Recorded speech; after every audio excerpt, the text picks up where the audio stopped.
All right, so we are here resleeving my cube, the Bun Magic cube. We're going to start with white. I don't have it in any particular order, just shuffled up randomly, so we'll go through one by one. Maybe I'll talk about the cards as I resleeve them, and yeah, we'll do it like that.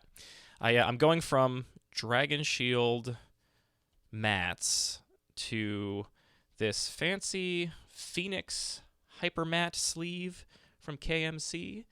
This was recommended to me by Sky on the Cube Discord, and I'm going to give them a shot. I feel like they fit a little nicer, which is kind of cool. All right.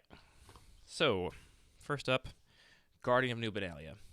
I have really come to appreciate this card. I feel like it is kind of like everything I wanted Danto Vanguard to be. It's not so normal. Hey, what's up, Magic?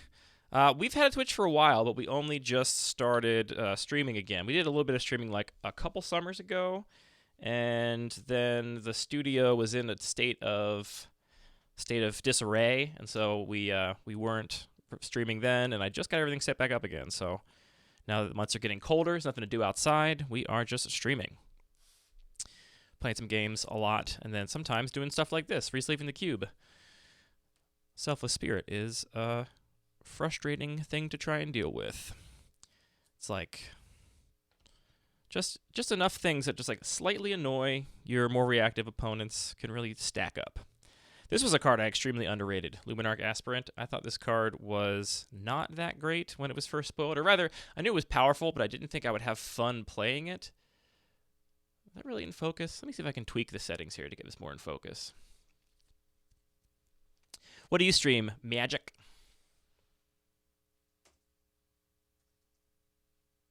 Actually, you know what? I'm not going to open that janky camera settings program right now because sometimes it totally crashes OBS. I'm not in for that. Anyway, I didn't think I was going to enjoy playing with Luminarch Aspirant. I was like, sure. Lots of stats, very powerful, blah, blah, blah. But as it turns out, I do really enjoy playing with it. It's you get to make fun decisions about where to put those counters. And, snowballing threats I feel like are fun because they kind of project where the game state's going to be, which lets both you and your opponent kind of plan and play around them, which I appreciate. Three-Headed Inspector, the GOAT. The GOAT. So your current audience is like more a video game audience, Magic, and not a Magic audience. J-Bro would appreciate the Three-Headed Inspector. I think Three-Headed Inspector's fine. I mean, I play it, obviously, but I'm not, like, over the moon about it like some people are. Now, a card I'm over the moon about, I've had so much fun playing with the Wandering Emperor. It is just, it's so cool to have a Planeswalker with Flash, and the combination of reactive and proactive abilities, it's like a very good reason to be in white, in my humble opinion. When I arrange my curves, I always do, instead of creature, non-creature, I do like on curve, not on curve. I don't know if that's weird, but it makes more sense to me. Like stuff that I'm going to cast on curve all the time or most of the time versus stuff that I probably won't. I recently put this Elspeth back in. I cut so many 6-drops a while ago, and this went with all the other 6-drops. This is Elspeth Sun's Champion. And this is the one I missed the most of all the 6-drops that I cut, for sure. And recently my players have been saying that control's not that good and it needs more powerful win conditions once it stabilizes. And so this is exactly that. What's up, Tentacle Moose? Tentacle Monster? Why do I think you're Tentacle Moose? I feel like there's somebody I know with a Tentacle Moose or something similar handle. Anyway, this is back in. I don't know if it's any good, and it's probably one of the most narrow cards in my entire cube. I think it's the most narrow in my white section for sure. Only a very few decks are going to want that card. But when you do want it, I mean, is there a better 6-mana Planeswalker? I don't think so. Portable Hull is a card that I have been in love with.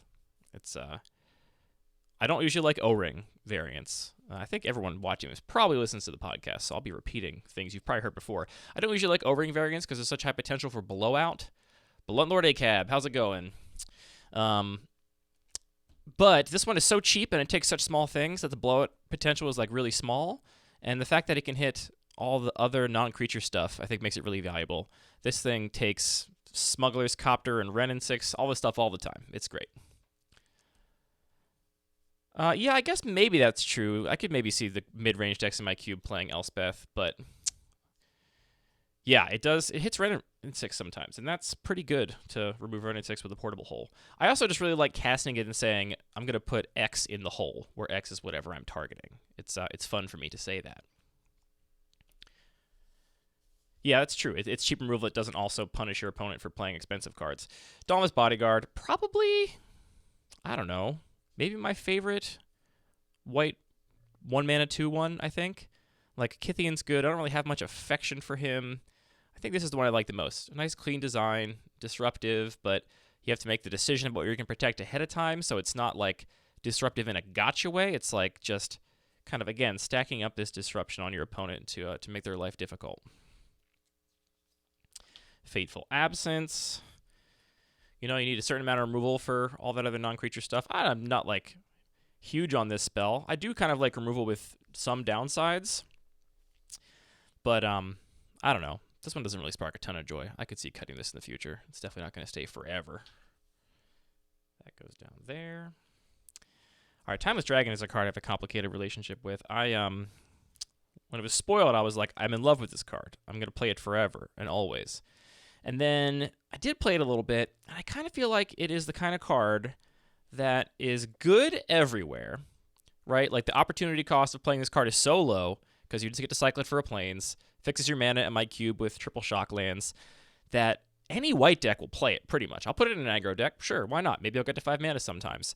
I think it's best in control decks and mid-range decks, but even there, it's just, like, good, right? I don't ever think it's, like, a bomb, and it doesn't, like, push you in any direction, really, and I don't love that about it, but in terms of, like, generic, flexible, whatever cards, this is probably one of the best ones.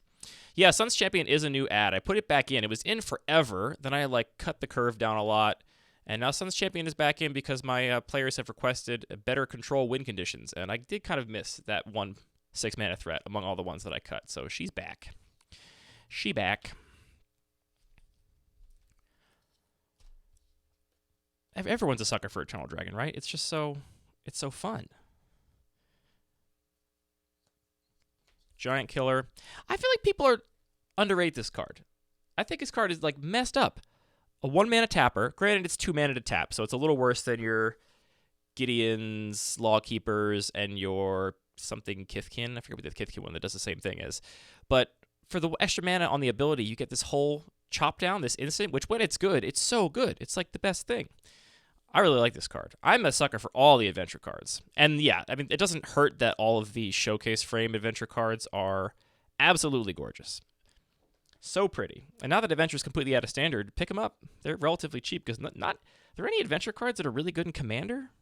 Maybe like the black one, the removal spell? I don't know. Iganjo, Seed of the Empire. How do we feel about these lands, which are like pretty much, when you're Singleton, this is basically just a strict upgrade over a plains, except you can't fetch it, so it's really not. And it does come up sometimes in my cube, because I have enough non-basics that, you know, you need to keep enough fetchables in your deck for it to matter. I'm going to put this in the 2-mana instant slot, or 3-mana instant slot, rather, because we are laying out the curve like this. Lion Sash has been fantastic. I really love this card. I feel like I have enough incidental artifacts now floating around in white for that to, like, almost be a thing that matters, which is kind of interesting. But scavenging these kinds of effects are great. I love them. Yeah, Sash can definitely be obscene, but I like cards that, you know, if the game gets to some sort of stalled state, will just take over, because I don't like board stalls. And so having one player have a Lion Sash, that's no board stall right there. Board stall over. Whoever has Lion Sash will definitely take over pretty quickly. This is one of my, like, first really pimp foily cards I acquired from my cube way back in the day, and still love it. I love the original art. Whenever you can get original, like, alpha beta kind of, like, I don't know how to say it. It's not bad art, but, you know, it's much less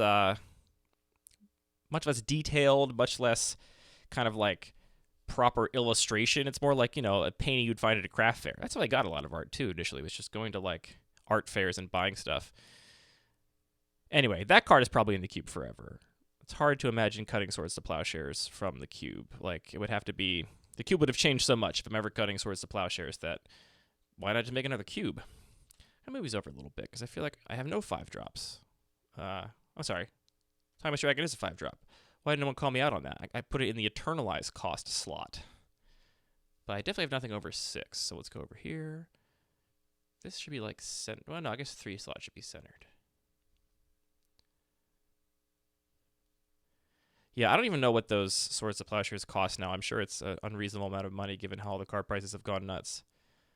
I think mine was like $40 at the time, and I was like, oh, I don't know, $40. But we all got stories like that of cards we picked up early. All right, put this here. 370. What the heck? Oh man, that's unfortunate. I want everyone to have access to the cool cards. That's the sleeve I took off. Got a good old stack of gross sleeves going on over here. I do have a couple includes from Bro. I only have 2. Do I have any of the cards yet? I actually don't think I have any of the cards. No, I'm sorry. I have the new Teferi in paper from Brothers War. So if we get to blue, we'll get there.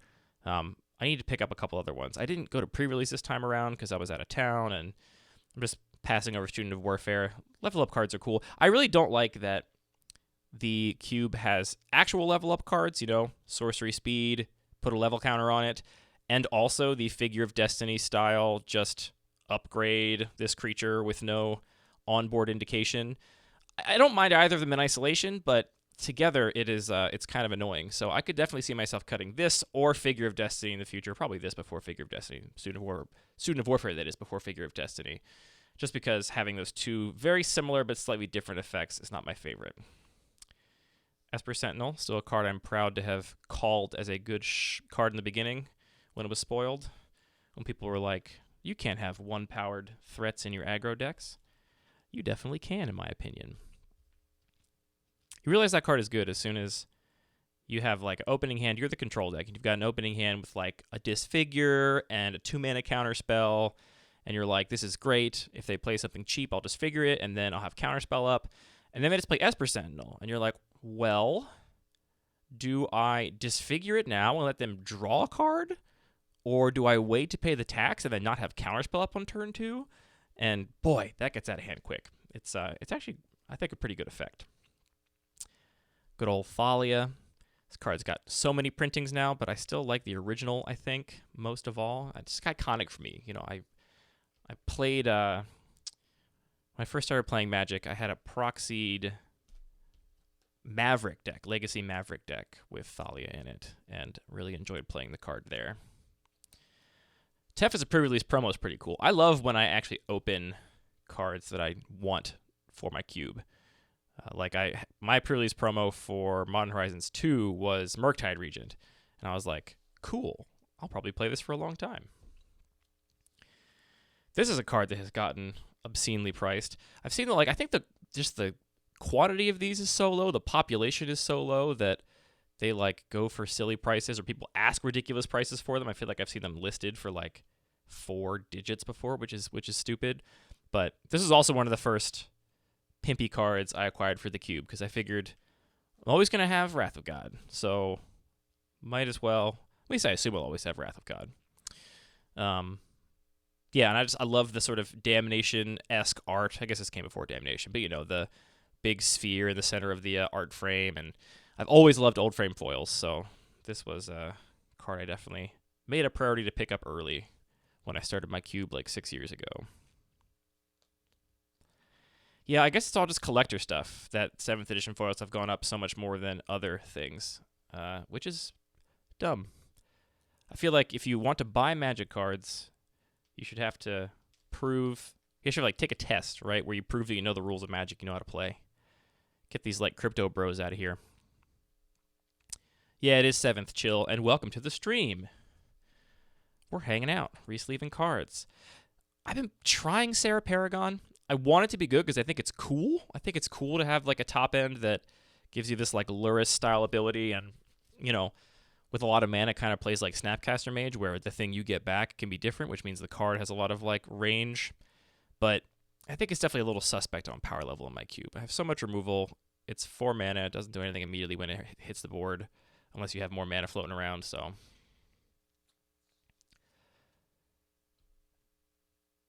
yeah, we're not going to talk about SBF here. That's not going to happen. Yeah, whatever. Hey, look, Prismatic Ending. There's a fantastic removal spell. It's amazing how valuable it is to hit non-creatures with removal. I feel like that is a big part of what makes Portable Hole better than people think, and a big part of what makes Prismatic Ending so good is that there are just things you gotta hit sometimes. I do have a lot of fetches. That is true, Austin. I'm sorry, Bones. I don't know why you put Austin in your name. You go by Bones. Yeah. I do think Portable Hole is still underrated, too.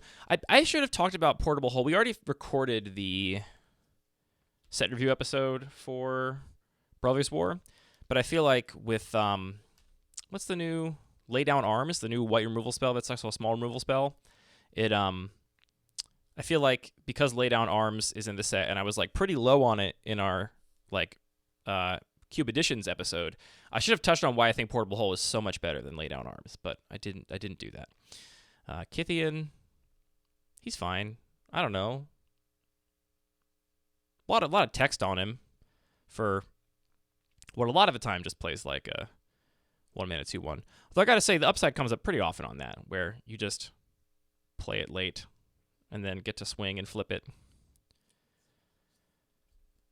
I think Cave of the Frost Dragon is my favorite of these creature lands from Adventures in the Forgotten Realms. I thought for sure I was going to like Den of the Bugbear the most, and Den of the Bugbear is good for sure, but I think the creature lands play best in more controlling decks, and there are more controlling white decks in my cube than there are controlling red decks, and the flying here has been great. This is just like a much easier to play and activate Celestial Colonnade, basically. So I double sleeve in Perfect Hards for all of my cards in my cube. Actually, can I make another row over here? So the inners are Perfect Hards, KMC Perfect Hards, and they're coming out of Dragon Shield mats, which have been fine, and generally I recommend Dragon Shield mats.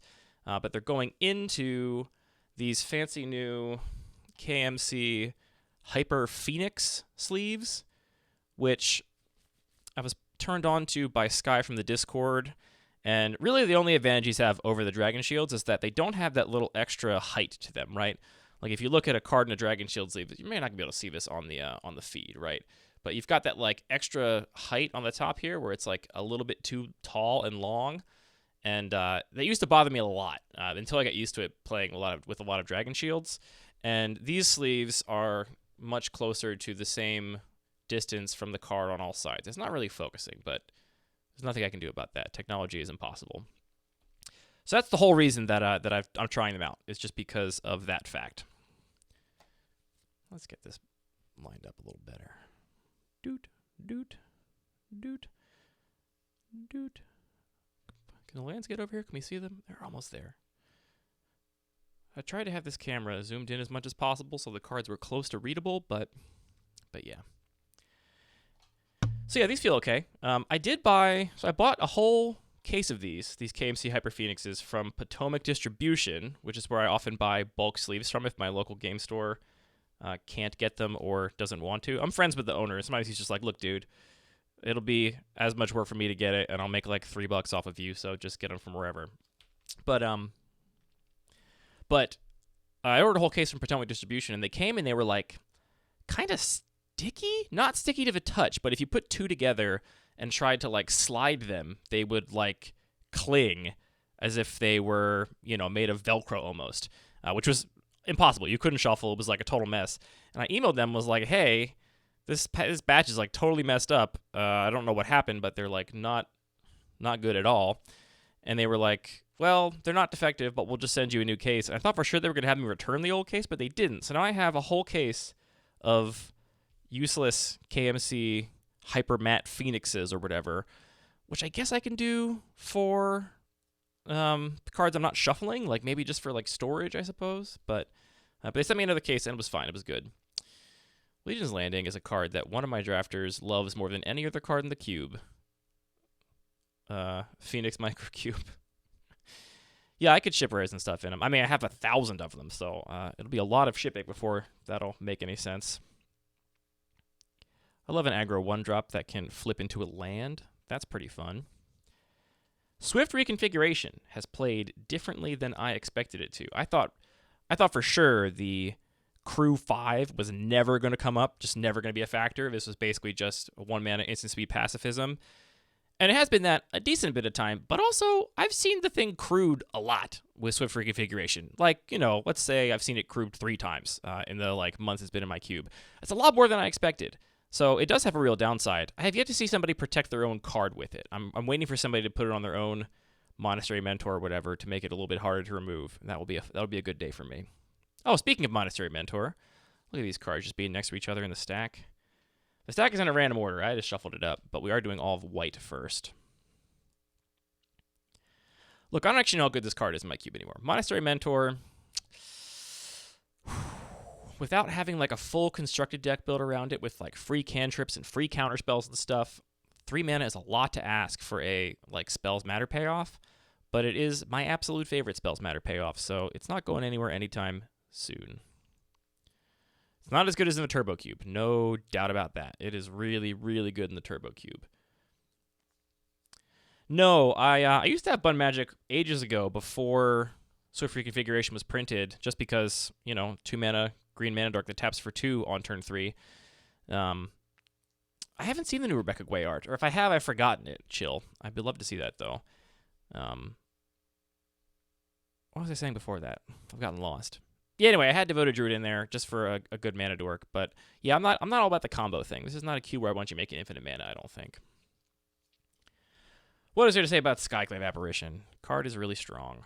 Turns out, in a powerful cube, turning your opponent's threat into a creature of the mana value of the card is a pretty huge downgrade most of the time. We were talking about Restoration Angel the other day. I think this is kind of a holdover. It's a bit of a pet card in my cube, by which I mean I don't think on power level it is super belongs here. I also have very, very few enter the battlefield abilities relative to what I used to have, so you're very rarely flickering something that has a bunch of value, but I still just like this as an instant speed threat. Like in my controlling decks, my reactive decks, I just love being able to hold up on my counter magic and still deploy a decent sized flyer. I value that quite a bit. Oh no, the old school Planeswalker frame. That does bum me out. I think it's basically unreadable. Yeah, the non-angel thing has come up before. It has come up. Giver of Runes. I would say this has been noticeably different from Mother of Runes. The 2 toughness matters a good bit. You get to block 1/1 tokens profitably instead of trading. Protection from colorless matters quite a bit. I really read this when Modern Horizons was printed as just, oh, you fixed Mother of Runes, so it's reasonable now. And it is that, certainly, but it's not just strictly worse. Not even close, I don't think. Yeah, the fact that Restoration Angel is so clean, it's that really keeps me on it, I think. I feel like balance is one of the whole reasons to even have a cube for me. I just want to play this card, and where else can you do that? The answer is nowhere. My playgroup still does not think balance is that good, which is a testament to how I have not sufficiently destroyed them with it yet, because I get it so much in so many drafts. And sometimes you get those blowouts, but it's also I don't know, I think you do have to work for it. It's not like a free, powerful card. Now, speaking of a card that is free and powerful, I don't love this card, Winds of Abandon. It's got the art that I do love, but from Noah Bradley, who's a little questionable. And the fact that you get to free roll a board wipe in your white aggressive deck or whatever, not my favorite. So honestly, I could see this coming out sometime soon. Maybe honestly this comes out for Soul Partition. I could see making that cut. I could see it. I'm surprised that card never got more expensive for Commander. I guess sorcery speed is a big cost in multiplayer.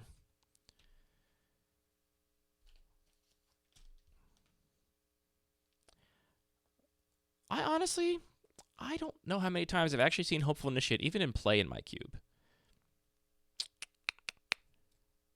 I haven't played Mono White myself in a while because my playgroup now understands, or it's out of the bag that Mono White is a good deck in my cube, and so it's occupied every draft by somebody, but I don't ever really notice this card doing a thing. I mean, I'm sure it does stuff. It's good, but... Ugh, yuck. Overloaded Winds and Legacy. Ugh. I did at the Modern Horizons GP in DC. It was just one of the GPs I went to. I had an opponent get real salty when I cast an Overloaded Winds of Abandon. They were just like, "Wow, great, you got your 6-man to win the card game, so it must be pretty nice for you." And I was like, "Hey man, I walked you into it. I made you commit to the board. You get a bunch of lands now. Chill out." Steel Seraph, I think, is powerful. And gives a lot of cool choices, too. Because there's competingly good abilities there. Usher the Fallen, subject of... I still think, to this day, the hardest I've ever worked on an intro for the podcast. This is a regular... This doesn't feel like a perfect hard. How did this happen? 1 second. I got some extra perfect cards over here.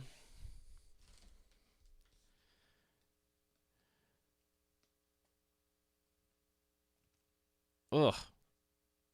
Turn 4 off Ragavan Treasure. Presumably not even in a green deck, it sounds like. Just like red-white aggro and you got Plague Winded on turn 4. Ain't supposed to be that way.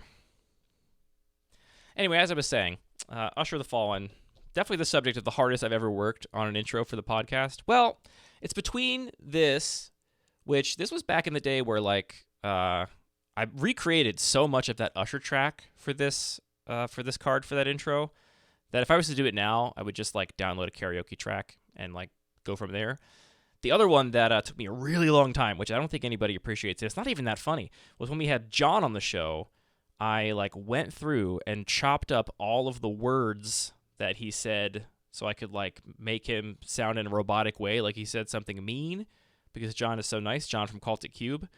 And the end result is like fine. It's just John being like, "I don't like your cube. It's bad," or something. But it's not that funny. And I worked for hours on that thing. It was so hard to like listen back and like cut out little words and figure out how to stitch them together. And I would have like multiple versions of the same word with different inflections. So when I put them together, I could like make it sound as close to natural as possible. Really, hindsight 2020, it was not worth it for the payoff. Really not worth it. I still love Stoneforge Mystic, even though I don't have a Batterskull these days. No Cauldron, no Batterskull. But you're still getting, just value stuff. It's a 1/2 that draws a card and can let you cheat stuff in instant speed. I like it. I don't know why this card does not spark joy for me. It does things I like. I like the, kind of incremental Grave Hate that is main deckable and part of a regular plan. Because you're not, so the time I spend on intros varies really dramatically. Sometimes I literally just clip some audio from something I heard, and then it takes me 10 minutes, right, or 5 minutes to put it in there. And sometimes I work for hours and hours and hours on it. I would say the average, if you average them all out, is probably 45 minutes to an hour each week for the intro, probably. But I know the Allen Iverson one this week took me an hour and a half. Those ones with the chopped up audio, they're hard to do right. I'm also sure if I was just better at it would, be faster. But anyway, Sentinel on paper, I really like it. I guess the Coven ability is a thing that I could take or leave. If it didn't have the Coven ability, I honestly might even like it more. But I like the incremental main deckable Grave Hate as a reasonable tempo answer to just delve spells and value graveyard stuff. I don't have any Reanimator, so you're not gonna be ruining your opponent's whole plan by exiling something, but it is going to just allow you to fight those kind of unfair decks, or fight those fair decks that use the graveyard as a resource. March of Otherworldly Light. So hard to pick an art for this. Both arts are incredible, but I ended up liking these Neon Dynasty Showcase frames more than I thought I was going to. I think they're pretty cool. I didn't know John was on Cuban Chaos. I must have missed that tweet. I'm going to have to go check that out as well. Where do you put X spells when you lay them out in your curve, chat? I tend to put them where I expect to cast them on the low end, leaning low if I need to. Thank you for the follow, Bones and Dominic Harvey. I see you there, Dominic Harvey. X spells going 4. You put them at the top of the curve. Interesting. Interesting. I usually have a specific mana value pretty much in mind for each of them. Here's Emiria's Call. I still love this card. I mean, it's got life loss, which is, I'm a sucker for making people pay life for anything. And yeah, I don't know. I love just being able to sometimes cast a 7-mana sorcery in my aggro deck, which I have definitely done. I saw this was seeing some play in the Initiative Stompy decks just to be exiled to Chrome Mox, which is kind of fun. Have a land you can exile to Chrome Mox. Put Ballista at 2. Devastation at 12. Yeah, that makes sense.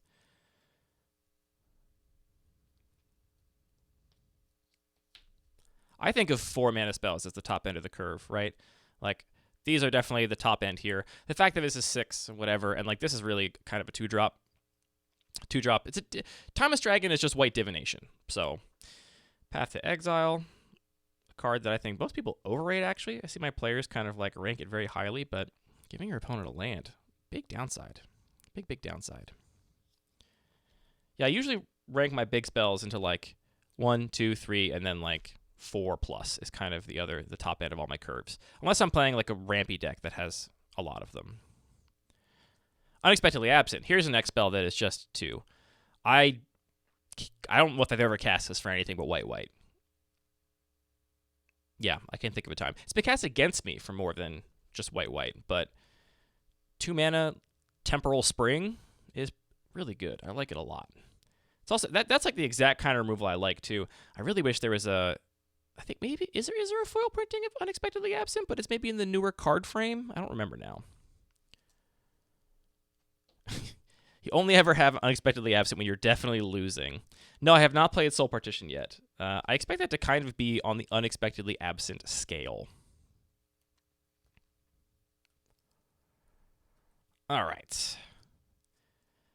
I never spec on cards in a financial sense because I don't sell cards. I mean, at some point, I'm sure I'll sell some cards when I decide to get out of this hobby or, I live in America, so at some point I'll have some medical bill that I have to pay that I'll need to pay for, and I'll probably move a bunch of Magic cards then. Anyway, I don't spec for financial reasons, but I saw this card for the first time years ago when I was playing EDH, and I was like, this card is broken. Like, why is this card, which is on the reserve list, only like, at the time it was like $2. And so because it was $2, I was just like, yeah, this is worth more than $2 to me, and I picked up a handful of them. So I've got some tithes sitting around, to eventually pay for my, like, emergency appendectomy bill or whatever the heck ends up happening to me eventually. It's really cool to live in a country where you're, like, walking around with the feeling that you're inevitably going to be saddled with a huge medical bill at some point. Thanks for the follow, IMA55409. Maybe it's LMA. Who knows? Yeah, pretty much. If I ever need my hip replaced, cube gone. Proxy it all up. Turn this into my brand new hip. I think I've successfully converted enough people to Fairy Godmother talking about it on the podcast a whole bunch. If you haven't heard me talk about this card, I think this is like a really overlooked aggro 1-drop in cubes.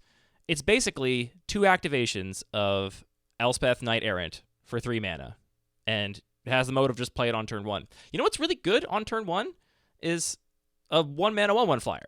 Like, they have the reputation of being bad, right? Like, I think newer players tend to think they're good in, like, retail limited, and then they're not, and then every once in a while, like, Healer's Hawk, they're actually good, but the norm is definitely that they're not good. And the reason they're not good is because they're so bad when you draw them late. They're so good on turn 1. On turn 1, it's just going to be a lava axe, basically. So, the fact that this has this incredible value if you draw it late of being able to, like, jump something and really punch your opponent out. This is basically like a Planeswalker assassin right here. Being able to jump something and give it +2/+1 very often says destroy your Planeswalker. Your players rag on Godmother. Players. Can't live with them, can't live without them. EDH deck. Is it for I don't know what that would do in EDH. Is that for like a flavor EDH deck or a Powers Matter EDH deck? Maybe, I guess, how does it work with Feather? You get to exile to either Feather or to the Adventure ability. Dancing Sword, really high on this one. Like, I'd love to just get Dancing Sword with Stoneforge Mystic. Like, that's good value to me. I don't need to be getting broken stuff. Happy with just... I don't know who Safari is. I'm sorry. I don't know a lot of the more contemporary legendary creatures. used to play so much EDH years ago, but now I like will occasionally pop down to my local game store on Commander Night, and I'm just like, don't know what any of these cards are. Gonna have to read them all. And then I get looked at weird for reading them all, because I guess most people don't. But tap 4 flyers. Oh, so you just want cheap flyers. Yeah, okay, that makes sense. That makes sense. I imagine any white card for 1 mana that says flying on it goes in that deck. Mother of Runes, another foil I prioritized very early on in my cube's life. This was a card I once would have said, my cube will always have this card in it. Now I could see myself cutting it. It's possible in the future. It is like, it contributes to a play pattern that I have avoided on so many other cards in my cube. That said, it's not really unbeatable. I have so much cheap removal that like Mom and Ragavan and stuff, they oftentimes just eat a removal spell. Obviously a board rep gets around it, but I don't know. I feel like it's the kind of thing where like that's one of the reasons. Mother of Runes is one of the reasons I built a cube. It was like Mother of Runes, Opposition, Balance, Wildfire. These were like why I built my cube initially. It's because I wanted somewhere to play those cards. So it'd be a sad day if I ever do cut it. But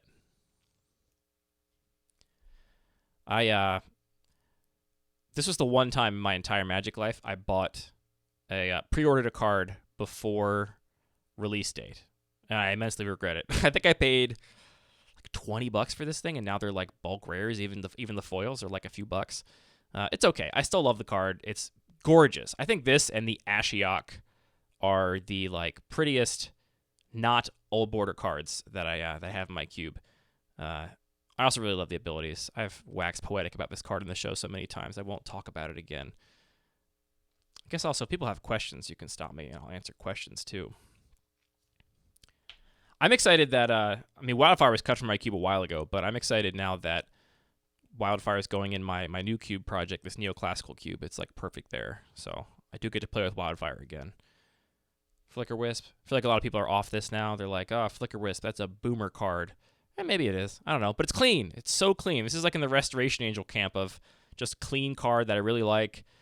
You can get rid of a blocker if you're the aggro deck. You can re-trigger some enter the battlefield value if you're not. You can put more loyalty counters in your Planeswalker if you've like ticked it down. All kinds of fun little stuff. Why do you put Wrath so much higher? I'm eventually going to have them all kind of like this. I just don't know how many 2-drops I'm going to have. It could be down here, but I feel like, I don't know. Trying to make it nice so everyone can see what's going on. Getting to the end here. Only a couple more cards for the white section. Is this also not a perfect hard sleeve? It feels thicker than a regular perfect fit sleeve, but thinner than a perfect hard. And I don't know what to make of that. It's definitely thinner than a perfect hard. I guess I'll swap it out. I don't know what kind of sleeve that is. Maybe I got a weird batch at some point or something. I still think Parker put it best with regards to Clarion Spirit and Bloodsky Berserker, which is that it's fun to reward your players for doing anything they already want to do. People love to cast multiple spells a turn, so give them a little treat. You can have a little spirit as a treat for casting multiple spells a turn.